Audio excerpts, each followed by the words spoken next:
ஐயா திரு சாட்டை துரைமுருகன் அவர்கள் கேக்குறீங்க, சர்வதேச அங்கீகாரம் மிக அவசியம்னு. ஐயா நல்லா புரிஞ்சுக்கோங்க, இந்த சர்வதேச அங்கீகாரத்தில் பல படிகள் இருக்கு. அப்படின்னா இப்போ உங்களுக்கு பணம் கடனா வேணும்னா இன்டர்நேஷனல் மானிட்டரி ஃபண்ட் ஐஎம்எஃப்ல மெம்பரா இருக்கணும். ஐஎம்எஃப் உங்களை ஒரு நாடா ஏத்துக்கணும். ஐஎம்எஃப்ல நீங்க ஐஎம்எஃப் ஓட ரெகக்னிஷனும் மெம்பர்ஷிப்பும் வேணும். ஐஎம்எஃப் உங்களை ஒரு நாடாக அங்கீகரித்து அதோட உறுப்பு நாடாக சேர்த்துக் கொள்ள வேண்டும். இன்னொன்னு, ஆயுதங்கள் வேணும்னா எந்த நாட்டோட நீங்க ஆயுதங்கள் வாங்கணுமோ, எந்த நாடு உங்களுக்கு ஆயுதங்கள் கொடுக்கணுமோ அந்த நாடு உங்களை நாடா அங்கீகரிக்கணும், உங்களுக்கு ஆயுதங்கள் கொடுக்கணும். அதுக்காக தான் இந்த அங்கீகாரங்கள்லாம் தேவை. எனக்கு கடனும் தேவையில்லை, ஆயுதங்களும் தேவையில்லை.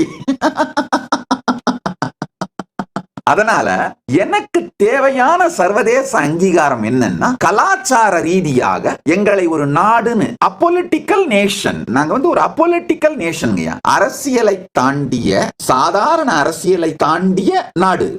எந்த நாட்டுக்கும் காம்படிஷனாவோ பகையாகவோ போட்டியாகவோ உருவான நாடு அல்ல நாங்கள். We are here to complement all the nations, not compete with any nation.